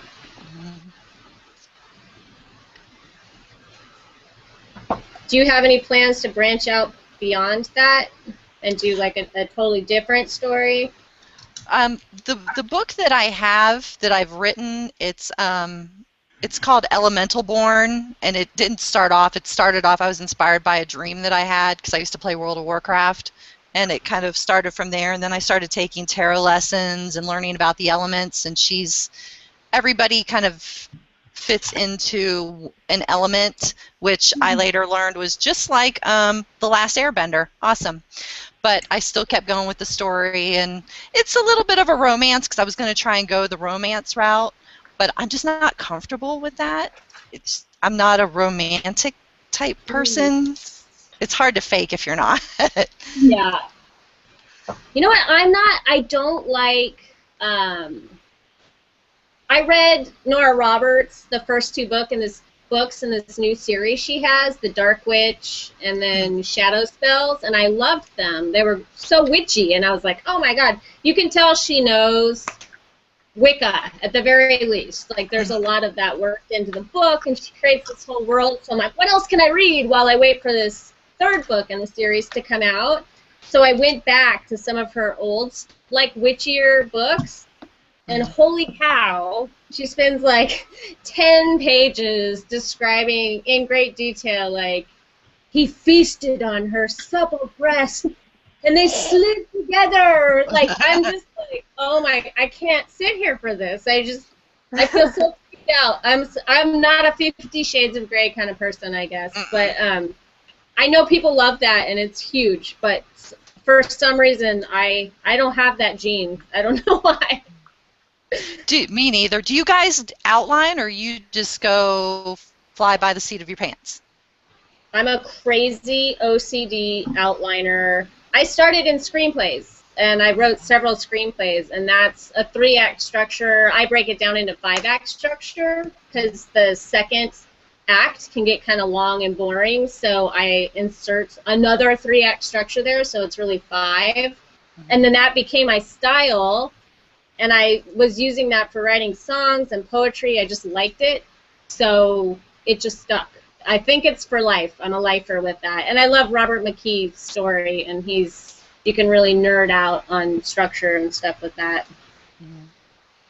I do some outlining, but I do kind of let it be free, and sometimes I'll write like a bit of an outline, and then I'll go veering off from it just because the characters they're not comfortable with it and they kind of want to go a different direction, and then I'll come back and outline some more and then rewrite the outline, and then it'll go off in another direction again. So I guess I'm a little bit of both. I like that you said the characters want to go this way or whatever, like they have a life of their own. That's so cool. I feel like they do sometimes. I guess it's probably just my subconscious, but it was funny because I got about 3/4 of the way through the book, and I was really struggling trying to figure out how to get around this kind of hill in my story that wasn't working. And then I was writing a chapter, and my protagonist did something that I totally didn't expect, and I was like, wait a minute, that is the solution. And she just fixed the whole problem for me. But I guess it was like a subconscious thing, but it was really fun. She just surprised me. So, see, to me, that sounds so much like, this is why I love magic as an artsy person. It sounds so much like the whole argument about, like, are there really deities, or are they aspects of ourselves we're tapping into? Is there a spirit that you can conjure up, or is it a part of yourself? If you pour energy into something, does it become an autonomous energy form? And I feel like you can ask those same questions of art. And like what you were just talking about with your book, it's like, maybe they're aspects of yourself, or maybe on some level pouring energy into it creates like this energy form that actually does have a life of its own and is speaking through you. Yeah, who knows? I like to think about that stuff. Either way, it's really fun. Yeah. And then Zo has a degree in poetry, which, I mean, how many people can say that? A very costly degree that I'm finally involved in teaching, so I'm using it. Nice. But, yeah, it's all, one thing I kind of regret about my MFA experience is I didn't really push doing fiction, but I used to write short stories. I never, ever have attempted a novel. I would try writing stories. I took a screenwriting class and a children's lit class as an undergrad, and both of those stories never evolved past what was due. I just don't have the attention span for it. I would rather spend just personally hours poring over a single poem than jamming away at the computer. But when I was writing short stories, I never knew what was going to happen. I always just went straight to the keyboard and just started, or to my notebook and started clicking away. So I wonder, you know, because it's strange, I'm very OCD, and I wonder if I would be more compelled to outline. And in thinking about like trying to piece together a manuscript of poems, there was a little bit of outlining, but it was still writing the body of work first and then seeing how they're in conversation with each other. But it was never like, I'm going to write a poem about abortion or how the trees look. It was just it's sort of just like it hits you like an arrow. It's one line or a color or just a sensation that you get. That's how it is for me anyways. And suddenly stuff comes forth. And then sometimes it just falls flat. And you put that away. Save it in the, you know, little bits and pieces and baubles file for later. You know, for me, I just love. I think it's because I grew up in a really musical family, so that goes into your brain and informs you, and it becomes very mathematical, like 5 beats to this line, 7 beats to that line, 3 to that, and then go back to 5, and like my brain just feels good, like it likes that, and it feels wrong to me when people don't get the beats right. That drives me crazy. But then I went through a huge Charles Bukowski phase, like I might have all of his books. And it was so liberating and exciting. He definitely has the economy of words thing going on, but he just rambles kind of, and we'll talk about an experience, and that was very freeing to me because I love like Dorothy Parker and stuff that's very like dunk dunk dunk dunk dunk, and he's so not like that. Yeah.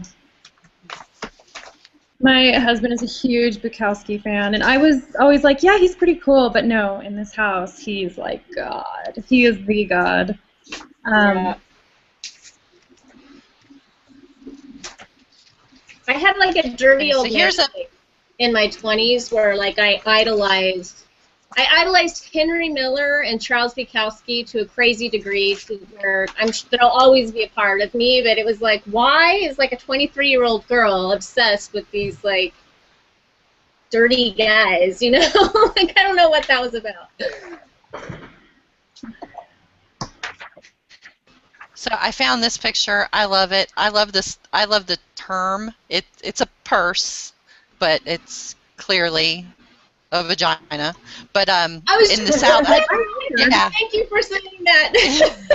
Yes, it's a bunch of articles, I guess, on the vagina. But in the South, I don't know if you guys have it out there, but a lot of old women call it their pocketbook. And I always thought, at first I'm like, that's not cool. But then I'm like, I don't know, I just kind of think it's kind of neat. I'm like, I like that. I'm going to put it on my collage. Big old vagina. Wait a minute. Are you saying they call their purse their pocketbook, or they call their They call their vagina their pocketbook. Oh my God, that is so funny. I've never heard that. Yep. That is way funny. That's one of the cool things about, moving. I moved around a lot as a kid, but then we settled down in Florida, and now, moving again, it's like getting to see the differences. And out here, my husband and I joke and say that, when you move to Colorado, you have to have a Subaru, a dog, and a bike, or you just don't fit in. Because everybody has those 3 things. Well, hey, what kind of sexy, so you have that going for you. I have a cat and a Mazda, so I'm kind of screwed. Where did you grow up, Ray? Central Florida. When I get agitated, my accent will come out. Nice. Apparently there's a Bakersfield accent, which I didn't know until I tried to move to Hollywood as a teenager to be an actor, and I didn't want anybody to know that I was from Bakersfield. I had like deep hometown shame, and I was before I even moved, my boyfriend at the time, who became my first husband, he would drive me down to my acting class and sit in the car in the alley until my class was over. It was very good of him to do. But I was like maybe 16 or 17 at the time, and I'm in this acting class, and I'm in, on a stage in front of a small little theater of people, and the acting coach called me out in front of everybody and said, "You have a Kern County accent." And I was like, "No, I don't. What is that? Kern County? What?" I was like so mortified because I was trying so hard to be like a cool LA girl. Like I was trying to get out of Bakersfield. I was trying to get to Hollywood, and apparently there's an accent. I mean, it's only an hour and a half north of here, so there's just a twang, like a southern twang when everybody gets together and gets excited or whatever. I didn't hear it until I lived here for quite a while. I think I have run out of room. So I think I'm pretty much done with this one. Yours Yours went up pretty fast. I suffered over mine for a while before I figured out what I was going to do. Well, it's because most of the stuff I had already cut out, and I had like an envelope sort of, so. But, I don't know. Anywhere, vibrant. Oh, you moved it. Oh. Nice. Rebel. Yeah, I like that one. Who is Rebel? There's a character named Rebel in something that I just saw. I feel like it was a girl named Rebel. I don't know, I haven't heard of it. Just that. Oh, you know who it is? It's Violet. And it's a boy. She has a boy named Rebel. There is a witch on Facebook and YouTube. Her name is Violet, and she's kind of a rebel herself. She's very cool, and she named her son Rebel. I think that is just so cool. That's cool. I finished the front of mine. Oh, wow. Yours looks like a whole world you can go into. Is there going to be a character in there? No, I think I'm going to leave it blank like that. That's gorgeous. In here. That is cool. That is It's like beautiful. modern art. I love it. I like creating, like, I don't know, like how you said it, like a world. Mm-hmm. I just have, for me personally, which is funny because I'm a poet, I prefer poetry, but I have a hard time connecting with collaging words unless it's like something I really come to grips with. So even when I'm studying like mantra or chanting, I have to really find the heart of it for me to be like, oh, this resonates with me. I don't know. So that's why I end up with finding things like this. I have no idea what I'm going to do with this, but I think she needs to. Oh, wow. That's cool. For me, with mantras, for like getting into an altered state or even just the meditative state, I have to not know what I'm chanting, basically. It's like about the sound of the words, and definitely not English. It has to be like Nam Myoho Renge-kyo is one that I worked for a long, long time, and I guess because I didn't know what it meant, you can just get into like the vibe of it and the tone and the feeling of the word in a way that to me is similar to just doing a visual collage, because it's not intellectual. You don't know what you're saying. You're not saying like love and peace, love and peace, love and peace. You're saying like Nam Myoho Renge-kyo, and what does that mean, you know? Yeah. You're a yoga instructor too. Do you incorporate chanting into your practice, or when you're teaching other people, does that come into play? I haven't done it much yet. The only thing we've done is Om. And that's usually at the end, and only if I can gauge that the class is going to be okay with it. It just really depends on who's in the class and who's already experienced it. Because if I have someone in my class who it's their second time coming to yoga, and you can tell that maybe they're not really sure what the hell they're doing, and not really, I don't even mean in the postures, I mean you can see that they're battling some other stuff on the mat. I probably won't incorporate it because sometimes that can kind of scare people off. Yeah. So it's more about gauging the energy of the group. You know. That's very compassionate of you. You must be a yogini.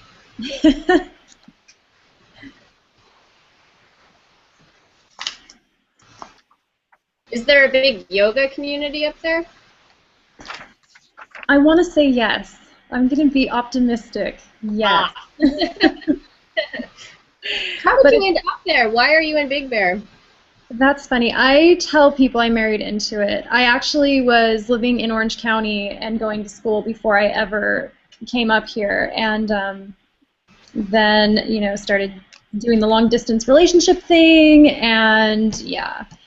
Ended up marrying into it. My first winter here, I was still finishing up my undergrad studies, which I had really, like, it was an atrocious thing. It took me forever to get my degree done, and I was doing it part-time, and the school was just really expensive, and private Christian school, which is even funnier. Whole other story, don't even want to go there. Great English department, but yeah, I have one of those kind of pasts. So anyways, I was still taking classes, and I had one semester left after the one I was in, so I moved up here after getting married, And that winter, there's only 3 major roads to get off the mountain and to go into, you know, Inland Empire, San Bernardino, if you're familiar with any of those areas. And all 3 of them were shut down due to snow, just for days. It was, I think, like 2, almost 3 days full. I had finals that week. And luckily, as an English major, all my finals ended up being essays. So I'm emailing my professors with my shitty internet connection. Can I please, please, please, like, we had a scanner, and I'm like, I will handwrite my essays. You can time me right now. I can be on speakerphone. I will scan them right in. I mean, da-da-da-da-da. You'll know I'm not cheating. They're like, oh, get it to me by the end of the week. Don't worry about it. I have, you know, you can turn in grades at the end of the week. Because luckily, I was a good student at that part of my career as a student. But it was awful. I remember the first time I drove in this, like, the barricade of snow. It was that same season. And I had to dig my car out with a shovel all by my little lonesome self. I was horrified, terrified, crying streams of tears down my face like, he's going to have to be okay with a summer life because I can't deal with this. I was just in shock. Total culture shock. But now I love it. I love it. I'm out there shoveling my deck and doing the Big Bear thing, but yeah, it's just kind of funny how much now I'm like taking photos. I'm like outside with the dogs in it, and I never thought I would like the snow. What's that all about? It's really pretty. I don't know if I've been there in the winter. I definitely have in the summer. Do they still have the alpine slopes? I risked my life on that thing a number of times when I was a kid. You know what that is? Is that the inner tube one? No, it's a giant cement gutter that starts at the top of a hill, and you sit in this little plastic sled that has a brake, and it only has a brake, and you're like going down the hill, like you get going so fast. If you don't use the brake, you will definitely eat it, and people do, and maybe it sounds not safe, so maybe they don't do it anymore, but we did it, and it was so crazy and fun and just scare you to death, to where when you got at the bottom, you're like, oh, like, I did it, I'm still here, and then you laugh at your friends while they're trying to do the same thing, because the look on people's faces, your only control is a brake, and that's it. And if you wait too long to pull the brake, you go flying. So there's a trick to it. I'm a really bad local because there are a lot of things that are offered up here, and I'm like, really? We have that? We have access to that? I'm so much off the mountain, and now I'm finally starting to settle roots. So I'm like, we have a yoga studio? No, I'm just kidding. It doesn't sound familiar. That doesn't mean it doesn't exist. I'll find out for you. And then we'll have to arrange it. I think it was called the Alpine Slopes. I can't remember. Something Alpine. I think there is. Do you remember if it was like by like Red Ant Hill, or you probably don't remember? No, I feel like we did it on our way in and out of town. Like it wasn't like in town. I feel like it was on our way up there that we would stop and do that. Maybe. Not by the lake. I'm such a bad local. Maybe. I'm shaming Big Bear locals. I don't know, but I feel like... oh, she's not glued on here. Never mind. I don't know if this is going to make it into the Book of Shadows. I have to be honest, because I don't even know what this means. I don't know what I just made. Maybe I'm not a good group collager. I just sit here flapping my gums the whole time. Oh, she's stuck to my blue stick. Can we see what you have already? Yes, but let me save this person's life because she's supposed to be the center. I get these glue sticks at the Dollar Tree because I use a lot of them and I'm cheap. But they're cheap. They're rose art, so they dry up if you don't use them quickly. That's so funny. I use the exact same ones. Oh, really? Yeah, and I like it because... to these. Mine is like this, I don't know. They get so sticky. Mine doesn't stick at all, but that's what I like about it because, where did I put it?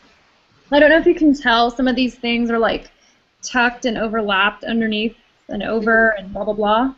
So because it sucks so badly, I can lift up corners without things like tearing and then do this little tuck thing. And that's where the Mod Podge comes in. Once I'm ready to commit, then it's...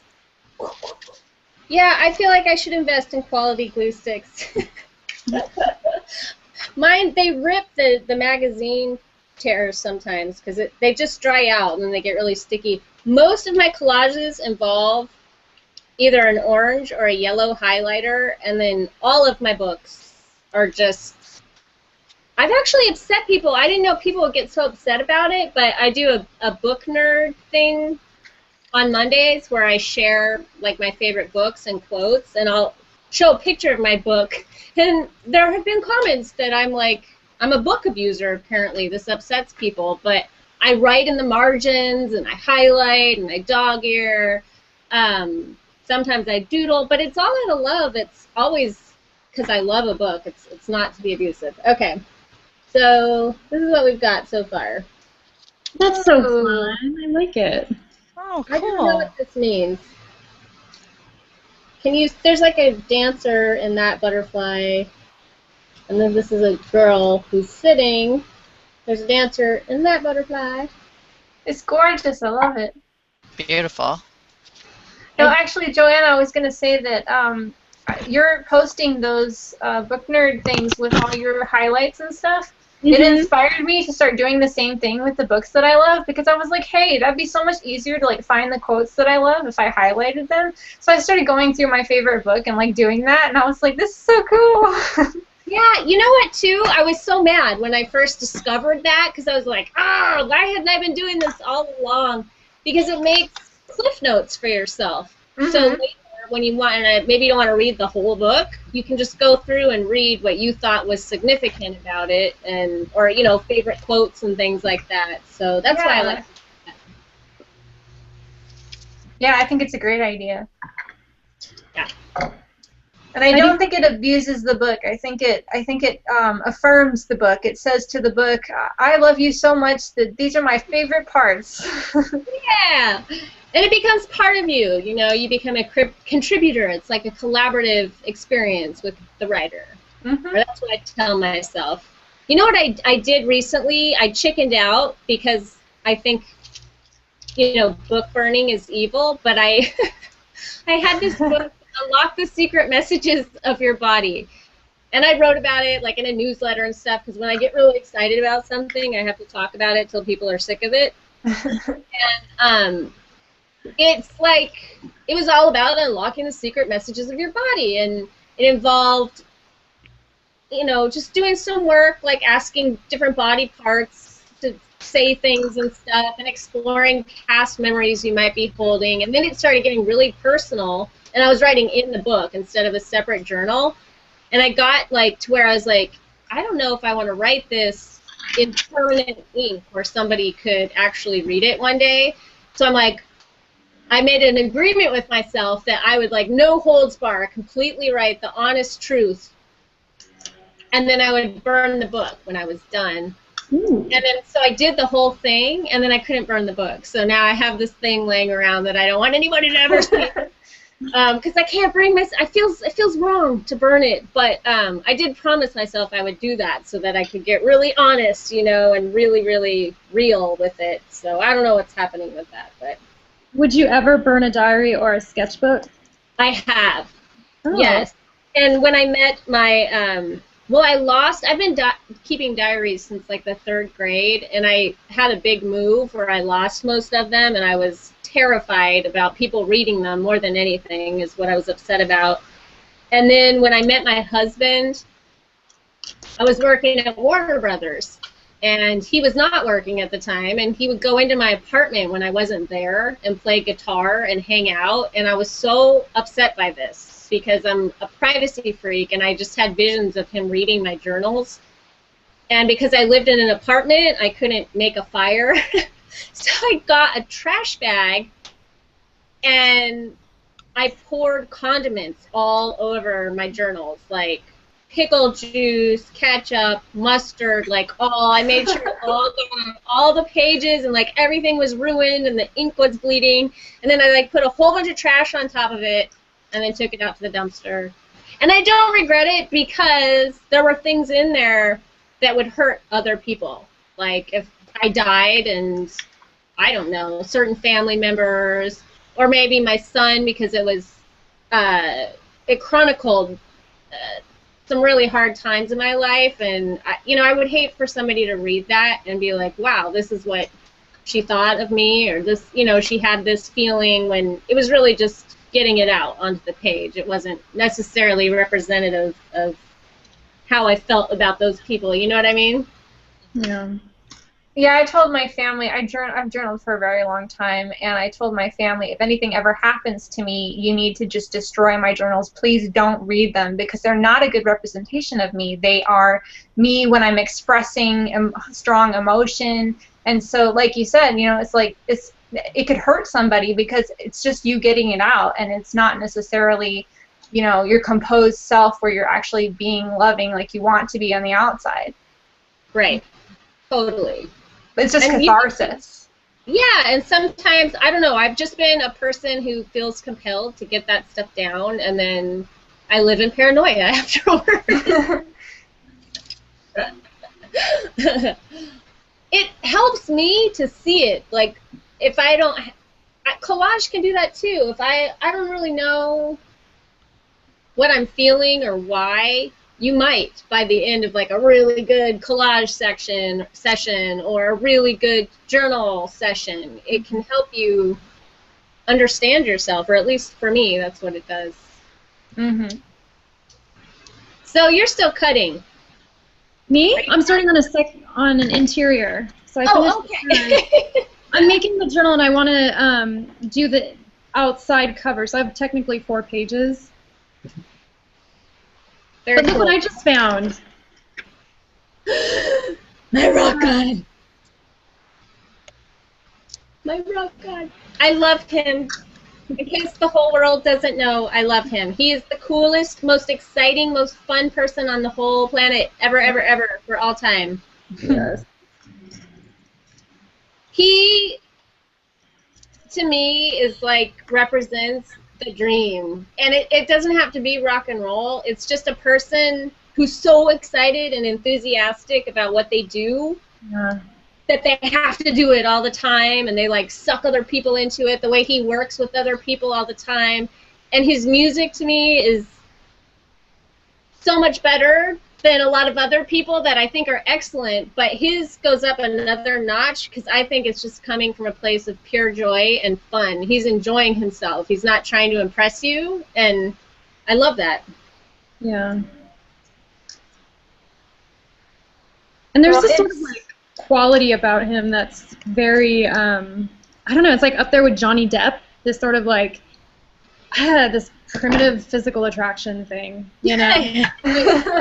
Just gonna put it out there. It's kind of there with the Kit Harington. Although with Kit Harington, there's a little bit more of a obvious reason, I guess. But with Jack, it's not so obvious, but it's still there. It's passion, I think, and mystery. I called him for years the Willy Wonka of rock and roll, and then Rolling Stone did a story on him like a month ago, and that was the title. It was like the Willy Wonka of rock and roll. I was like, I called it first. Hey, I like that.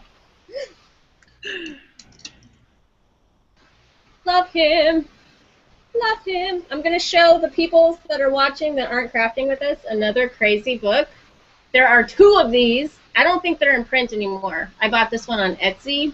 The Woodcraft Craftsman's Manual. It is so hippie. It says groovy, like in all seriousness. I know I use that word a lot too, but I kind of use it with a wink and a smile. But the language in this book is so awesome. It's like a little time capsule.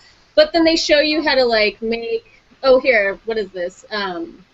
How to make a video, but it's like back in the day, so it's like really like film like that. It shows you how to make your own teepee. And I think this one has, there's 2, so I forget which one. Video making, teepee making, sandal making. You can make your own sandals. How to write a song, stained glass. It's so fun. I love this thing. Do you ever miss making your purses and stuff? No. God, no. God, no. That was weird. I did that for myself.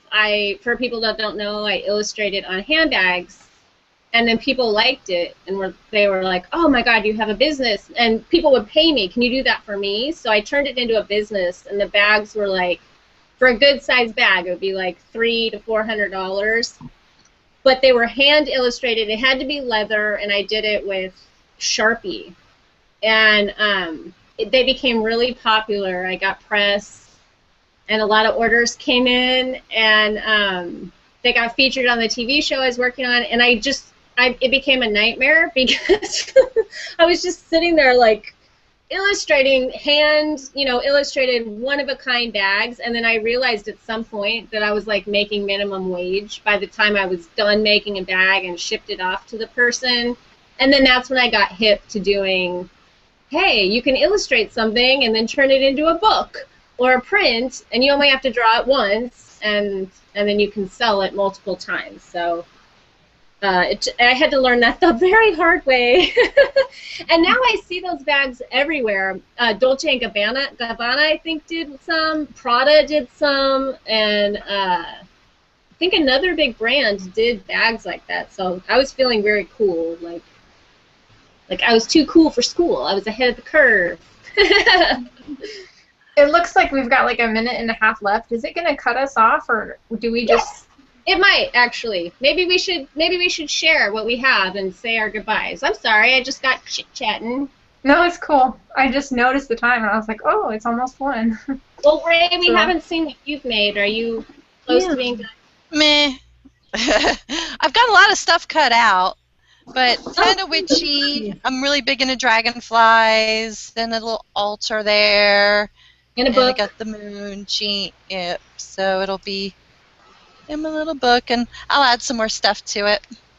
Oh, how cool. I like that.